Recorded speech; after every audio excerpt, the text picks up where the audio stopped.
entertainment, whether it's sports or film, or without being a fan of it. You're not going to go do something you hate.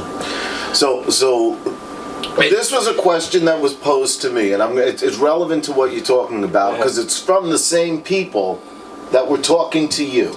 Okay, right. All right. Why can't you just pay your $20 like everybody else, sit down and enjoy the show?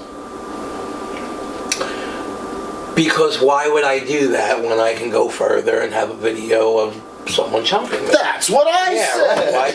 If I can go the extra step, why the fuck won't I? Right. And it's not an inconvenience to you, so why the fuck do you care what I do? Right. Or is it the fact that you just wish you did it too?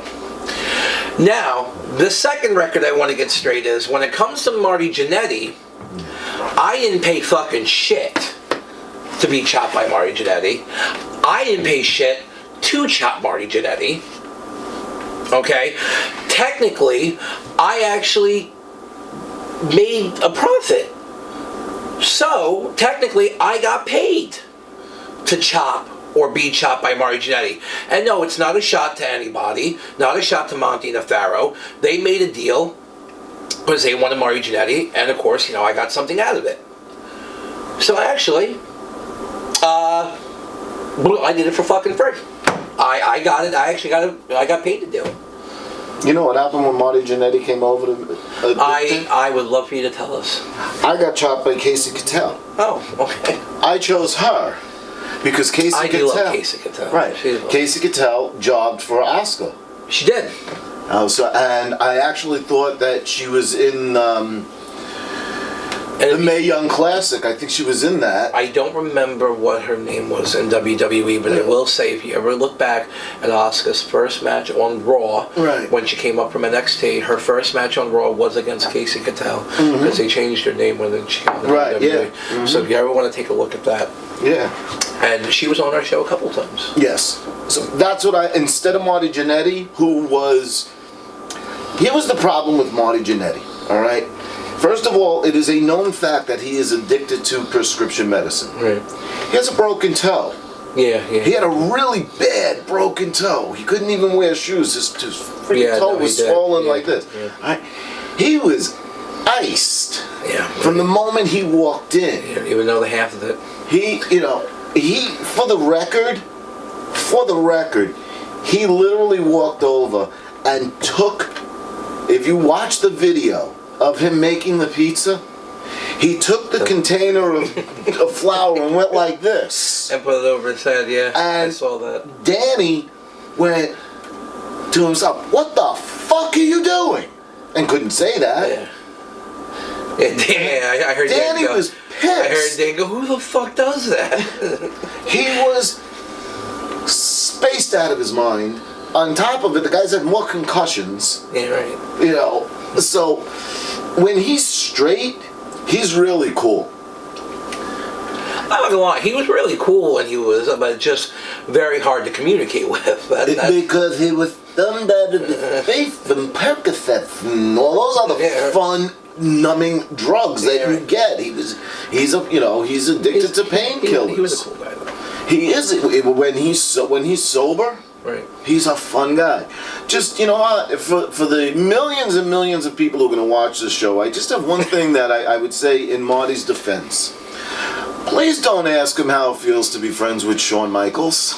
Yeah, don't bring him up. Well, I mean, you can bring up the Rockers, so that was one of the biggest points of his career. But yeah, don't ask about his personal feelings towards Shawn. Don't ask if they're still friends. It doesn't matter. Don't ask, right. They work together. So one guy, one guy from kindergarten made it up and you didn't. So, okay. He had his career. He had his chances. Yeah. He made his life. Yeah. If you want his autograph, ask him about him. Yeah, right. That's why I ask him about things that he might have done. Ask him how many pills he took that morning. Ask him if he wants to smoke a joint with him. That'll do. Well, yeah. Val Venus will get you high. Yeah? Oh, yeah. Yeah. Oh. I have included in my Get High in My Car club, Grim Reaper. Great guy. I smoked weed with Grim Reaper, and he rolled the joint. My boy, man, no wonder. He rolled a cigarette with a piece of paper with weed. It looked just like it. I was like, yeah, he earned his name. Yeah, fuck he yeah. earned his name. You know, so. Let's also, Me? smoked, okay, so now that we're telling background stories, things that people don't know. One of the best interviews I ever did, and probably one of the coolest things, is that you got to get high with this guy in your car. Okay. Was Greg the Hammer Valentine. Greg that, yep. Which, by the way, you still never released my interview with him. That was probably the greatest fucking interview I ever did. And you gotta admit that. It was a phenomenal interview. It's stuck in storage. One day. One day we gotta get that out, because that was a great fucking okay. That was a great fucking interview, man. Yeah, no, it was a lot of fun, yeah. Yeah, what I said to him before the interview was, I went, Mr. Valentine, I said, you have a choice. I said, would you like a drink or would you like to get high before you do the interview? He Actually, says, David's words were, would you like a toke or would you like a pull? Yeah. A shot or, yeah. Toke or a pull. Yeah. And he went, oh, yeah, no, if you get me high, I become talkative. And you know how quiet Greg is. Greg is pretty quiet. Yeah, you know, and Nightmare Chris Craven freaked him out. Craven. That was going to be my special shout out. A big, He freaked out. First of all, I got to say how much Chris Craven is such an amazing person.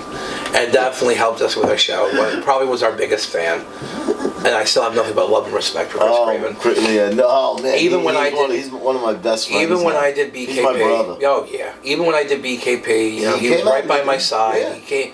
And he's still, his ass. he is one amazing dude. So Craven, to you, you're always amazing, still are. You know, there's 3 sides to every story. All right, and I'm going to tell you something, so at least it's recorded. There's your story about your show. Right. There's other people's version of what you did on the show. Yeah. And there's Chris Craven's. Right. And if you ever really want to find out what the truth is, you ask Chris Craven. We'll tell you the third and real side of that. You know, like what this happened? Is how you see it, and this is how they see it. But he'll tell you this is actually what it was. Yeah. It's very down there. Like when Archie Bunker turned around and says, he pulled a knife out on me, and he turns around and says, yeah, it's this little thing. Yeah, right. Yeah, it was the guy from Barney Miller, Ron Glass. Yeah. Ron Glass. He was cutting the apple in the bun. Oh yeah. Mm-hmm. Yeah, he was cutting. Yeah, he had him with a big afro. The other, a nerd, and so. It was a little pen knife. He was eating his. He stuck a knife at me. So anyway, where were we? I don't remember. Third base. Speaking of third base, I met Terry Collins. Oh, that's right. Yes. Mm-hmm. That's right. On my excursions. What the fuck were we talking about? Grim Reaper rolled a joint. We're talking about the Toke or Pull, Greg Valentine. Greg Valentine interview. Yeah, where is it? It's in storage. Yeah, what the fuck did we get to after that? We went to the next point on that, and I don't remember. Oh, Craven. We were talking about Craven.